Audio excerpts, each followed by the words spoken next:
আমার নাম সাদিয়া, আমি ক্লাস 9-এ পড়ি। আমার বাবা একজন ব্যবসায়ী, আমার বাসা জামালপুর। সময়টা তখন ছিল 2022 সাল। আমি ক্লাস 7-এ পড়ি, আমার বয়স ছিল 13। আমি তখন জীবন কি, জীবনের মানে কি এতটুকু বুঝতাম না। যাই হোক, তখন আমার খালাতো ভাইয়ের সাথে আমার বাবা মা আমাকে বিয়ে দেয়। আমার ফ্যামিলির কেউ রাজি ছিল না, সবকিছু করেছে আমার আন্টি। আমাদের বাসায় এসে অনেক কান্নাকাটি করতো আমাকে তার ছেলের বউ করার জন্য। আমি তখন বুঝতাম না বিয়ে মানে কি।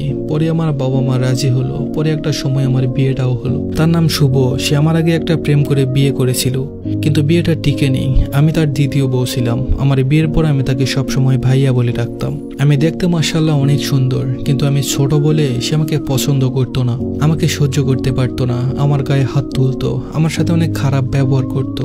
আমাকে এমন ভাষায় গালি দিত যা বলার মতো না। আমি ছোট ছিলাম, আমি বাড়ির রান্নাবান্না থেকে শুরু করে সব কাজ করতাম, আর আমি এমন কিছু করতাম না যেন সে আমার প্রতি বিরক্ত হয়। এভাবে তার সাথে থাকতে থাকতে আমি তাকে অনেক ভালোবেসে ফেলি। তার জন্য অনেক মায়া কাজ করতো। শুভ ছিল অনেকটা রাগী, তবুও আমি তার সব কথা শোনার চেষ্টা করতাম, তাকে অনেক ভালোবাসতাম যে। কিন্তু দুঃখের বিষয় কি জানেন, শুভ আমাকে কখনো ভালোবাসেনি। সে ছিল অন্য নারীতে আসক্ত। আমি যে তার বউ ছিলাম, সে কখনো আমাকে বউয়ের মর্যাদা দেয়নি।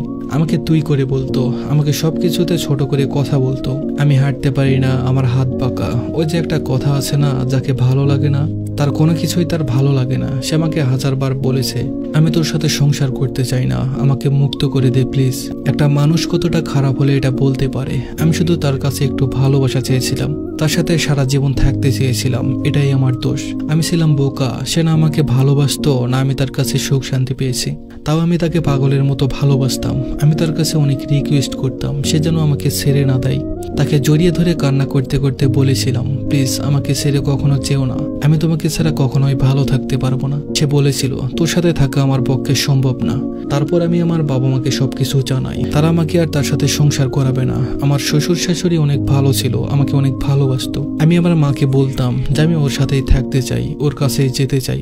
তখন আমার মা আমাকে অনেক মারতো আর বলতো, ওর কাছে গেলে তোর জীবনটাই নষ্ট হয়ে যাবে, তাই আর তার কাছে যেতে দিত না। আমি একবার আমার বাবা মাকে না বলে ওর সাথে ওদের বাসায় পালিয়ে গিয়েছিলাম। সে বলেছিল আমি ভালো হয়ে যাব, তুই আয়। আমিও গেছি শুধু ভালোবাসি বলে।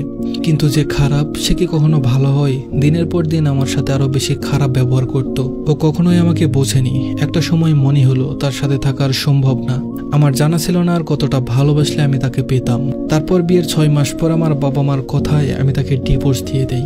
এখন 2025 সাল চলে, কেটে গেছে 2 বছর 7 মাস। আমি বর্তমানে ক্লাস 9-এ পড়ি। আজ আমি তাকে প্রচুর ভালোবাসি।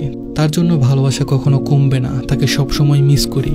এখন সে বুঝতে পারে সে কাকে হারিয়েছে। আসলে থাকতে কেউই মূল্য বোঝে না, হারিয়ে গেলে সবাই খোঁজে। এখন সে শুধু আমাকে চাই। আমার আন্টিও আমার জন্য অনেক কান্না করে, কিন্তু আমি আমার বাবা মা আর তাকে চাই না। আমি অনেক কষ্ট পেয়েছি। তার কথা মনে হলে আমার নিঃশ্বাস নিতেও কষ্ট হয়। আমার অতীতের সব ঘটনাগুলো মনে হলে আজও আমার আত্মা কেঁপে ওঠে।